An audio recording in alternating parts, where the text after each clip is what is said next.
যাবো না মাওলা। কেন যাবো না? এটার নাম ভালোবাসা। এটার নাম কি? কেন যাবো না? তখন বলবেন মাওলা ওদেরকে তুমি জাহান্নামে দিয়েছো না? জাহান দিয়েছি না।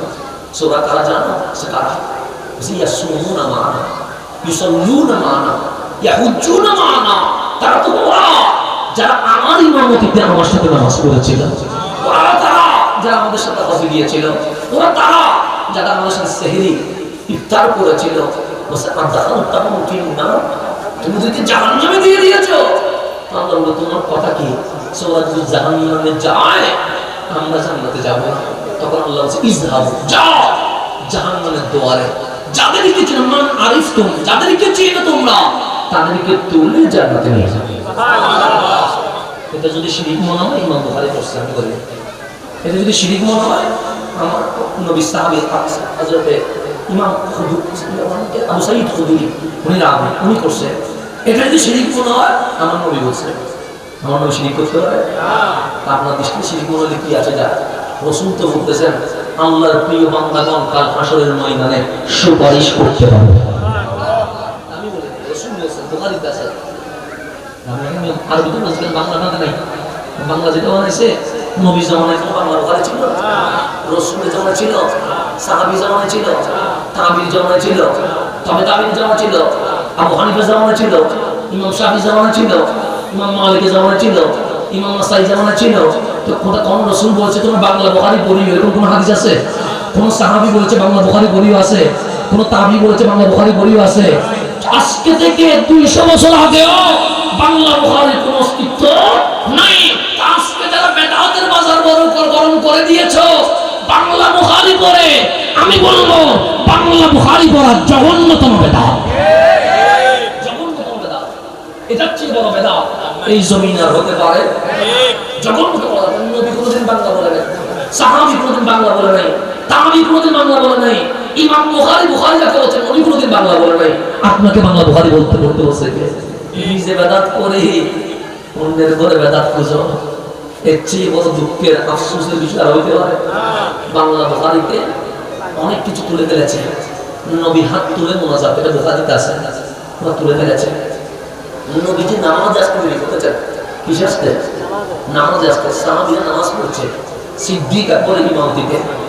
নবী আসতে দেরি, সাহাবায়ে কেরাম কাবা ছেড়ে দিয়ে নবীর দিকে ফিরে গেছেন। বুখারীতে আছে, বুখারীতে। আগে পাঠানি নামাজ থেকে 500 তাজি দেখাল, ওরা বাংলা বুখারীতে তুলে ফেলেছে। এটা রাখেন না।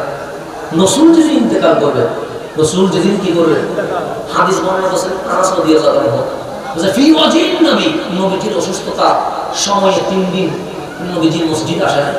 তখন বলেছে মুরু আবু বকর, তোমরা সবাই মিলে আমার আবু বকরকে আমার যাই নামাজে দাঁড় করায় দাও। তারা বুঝাই দিয়েছে আমার পরে খলিফাতুল মুসলিমিন কে হবে? সিদ্দিক আকবর হবে। তারা নামাজ পড়তেছেন হাত্তা জাআ ইয়াউমুল ইসনাইন, সোমবার দিন চলে আসছে। কিসের দিন? সোমবার যখন চলে আসছে সাহাবায়ে কেরাম নামাজ পড়ছে। 3 দিন নবী দেখা না, কদিন? নবী না দেখা যন্ত্রণায় ছটফট করতেছে। সাহাবায়ে কেরাম মসজিদের মধ্যে মানুষের ভিড়, নামাজ যখন চলতেছে আমার নবী আজকে বিদায় নিয়ে যাবেন দুনিয়ার জমিন থেকে জাহেরি ভাবে। তো রাসূলের ইচ্ছা হলো আমার সাহাবী নামাজ পড়তেছে, শেষ বেলা আমি নবী একটু নামাজটা দেখি। আমি নবী একটু কি দেখি? আকাশাকার নবী সাল্লাল্লাহু আলাইহি ওয়াসাল্লাম সিতরাল হুজরা, আমি আরবি বলছি যাতে করে আপনি দেখাইতে পারেন। আকাশাকার নবী সাল্লাল্লাহু আলাইহি ওয়াসাল্লাম সিতরাল হুজরা, আমার নবী জানালার পর্দা সরালেন। কিসের পর্দা? জানালার পর্দা সরালে কোনো আওয়াজ হয়? হালকা কোনো আওয়াজ হইতে পারে, কিন্তু আমার বেশি আওয়াজ হবে। টেবিল দ্বারা দিলে আওয়াজ হবে। পর্দা সরালেন কিসের? জানালা। তো রাসূল রওজা যেটা আছে এটা রাসূলের ঘর, এখান থেকে পর্দা সরাইয়া দেখতেছেন সাহাবীরা কি করতেছে? নামাজ পড়তেছে।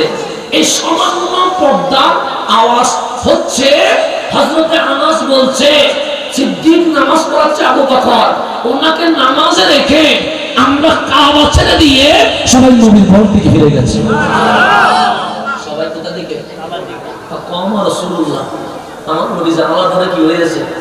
দাঁড়ায় আছে। চেহারা কি দেখো? রাসূল দেখতেছে আমার সাহাবী আবু বকর নামাজ পড়াচ্ছে। সাহাবীর নামাজে আমি জাস্ট জানালা খুলছি, হালকা আওয়াজ হয়েছে, আমার সাহাবীগুলো কাবা ছাড়া কোন দিকে বেরিয়ে আসে, আমার নবী হাসতেছেন, চেহারাটা কিরকম?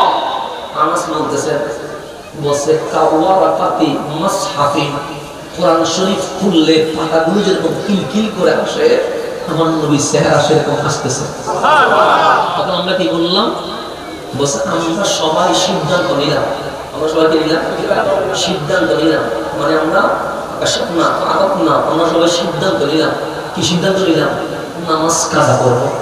নামাজ কি করবো? আবু বকর নামাজ পড়া। আমরা নবী দেখার কাজা নাই, নবী দেখার কোনো কাজ আছে? কিন্তু নামাজ কাজা হইলে আমাদের কি আছে?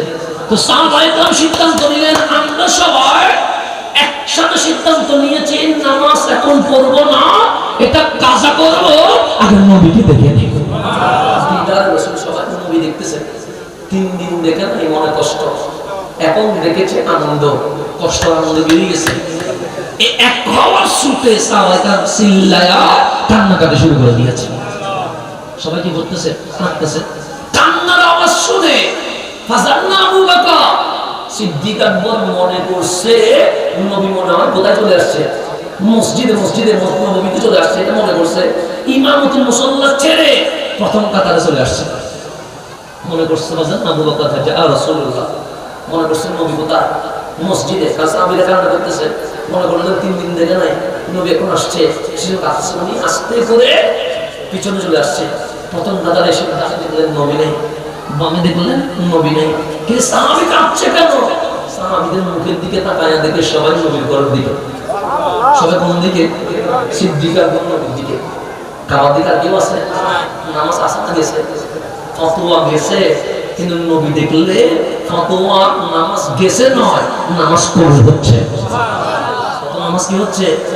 যখন সবাই নবীর দিকে তাকায় কান্না করতেছে, আমার নবী ফাশান নবী সাল্লাল্লাহু আলাইহি ওয়াসাল্লাম, আমার নবী সিদ্দিক আকবরকে ইশারা দিলেন, আমার সাহাবী আমার দিকে ফিরেছে, নামাজ ভাঙে নাই, তুমি পিছনে তাকালে আসছো, নামাজ ভাঙে নাই, তুমি আমার দিকে তাকিয়েছো, নামাজ ভাঙে নাই, বাকি নামাজটা পড়ায়া দাও। বাকি নামাজটা কি করে দাও? পড়ায়া দাও। এটা বলে রাসূল জানলা বন্ধ করে দিয়েছেন। এতটুকুতে আমার নবীর সাথে সাহাবীদের শেষ দেখা। এটা বুখারীতে আছে, কিন্তু আমার ভাইরা বাংলা যেটা করছে, এটাতে সস্তার ব্যবস্থা, তিন অবস্থা, ওই যে ডলার দিয়ে, চামড়া দিয়ে, খেজুর দিয়ে, কম্বল দিয়ে, তেল দিয়ে যেটা আপনাদেরকে দেয়, ওটার মধ্যে এগুলো নাই। সেজন্য আমার কথাগুলো করা হয়ে যায়। আমি তেল মারতে পারি না, আমি ইহুদি খ্রিস্টানদের চক্রান্ত দেখলে চুপ থাকতে পারি না, এজিদের দালাল দেখলে আমি প্রতিবাদ না করে আমি ঘরের মধ্যে বসে থাকতে পারি না। সেজন্য আমি অনেক বন্ধুদের কাছে খুবই খারাপ হয়ে গেছে, কারণ উনি গরম হয়ে কথা বলে, উনি অ্যাটাক করে কথা বলে যে তুমি নবীর হাদিস চুরি করবা, সুরকে সুর বললে খুশি হয়ে যায়। তুমি নবীর হাদিস কি করতেছো? চুরি করতেছো। আর তোমার আমি জাতির সামনে দাঁড়ায় দিলাম, তুমি দাড়ি রেখেছো, টুপি রেখেছো, কিন্তু তুমি চোর, এটা বললে কি কোনো ভুল হবে? তো এটা বললে আমার বন্ধুরা করে ফেলেছে, আমরা চোর বলছিস কেন? তার মানে চোর রেখে নিয়ে বস কত খাবার বিদ্যা আমরা শিখায় আছে, কি বলবো? কারণ বলছে উনি গরম, উনি ওনার মতো বলেন না কেন, উনি এরকম এরকম করলে তো হয়, উনি লেভেল দিলে আমরাও দাওয়াত দিতাম, উনি বললে আমরা বাবা দিতাম, মাটাকে ঘুরাই দিতাম, উনি গুলো বলেন না কেন? তো আমি বলছি আমি কারবালার হুসাইনের সুন্নাত পালন করতে চাই, আমি কারবালার হুসাইনের সুন্নাত পালন করতে চাই। গদ্দাম কেটে যাবে, কিন্তু এজিদিদের সাথে আমার কোনোদিন ঐক্য হওয়া চলবে না। এটা আমার সুন্নাত, এটা আমার আকীদা, এটা আমার বিশ্বাস। হুসাইন যদি গদ্দাম না দিতেন, সবচেয়ে জনপ্রিয় একজন লিডার হতে পারতেন, কিন্তু ঈমান তো বিক্রি করে দিতেন। আপনি ঈমান বিক্রি করবেন? আল্লাহ যেন আমাদেরকে বোঝার তৌফিক দান করেন। আমিন। আজকে আমরা যেটা শিখলাম মাহফিল থেকে, 1 নাম্বার, নবী পায়া সর্বপ্রথম ঋণ রয়েছে মদিনায় মনোয়ারায়। 2 নাম্বার, নবীর মিলাদের আলোচনা নবী নিজেই করেছেন। 3 নাম্বার, সাহাবায়ে কেরাম নবীর মিলাদের আলোচনা করেছেন। 4 নাম্বার, উম্মত জীবনে শিরিক করবে গ্যারান্টি দিয়েছেন কে? আল্লাহর হাবিব। এটা যখন আমরা বুঝে গেছি, সর্বশেষ আমার নবীর মতো সৃষ্টি জগতে উপমা দেওয়া যায় এরকম আর কোন উপমা ওই বেমিসাল নবী পায়া আমরা সবাই খুশি হয়েছি। এই খুশি বুকে রেখে নামাজ পড়লে নামাজ হবে, রোজা রাখলে রোজা হবে, হজ করলে হজ হবে, আপনি যা ইবাদত করবেন সব ইবাদত হবে।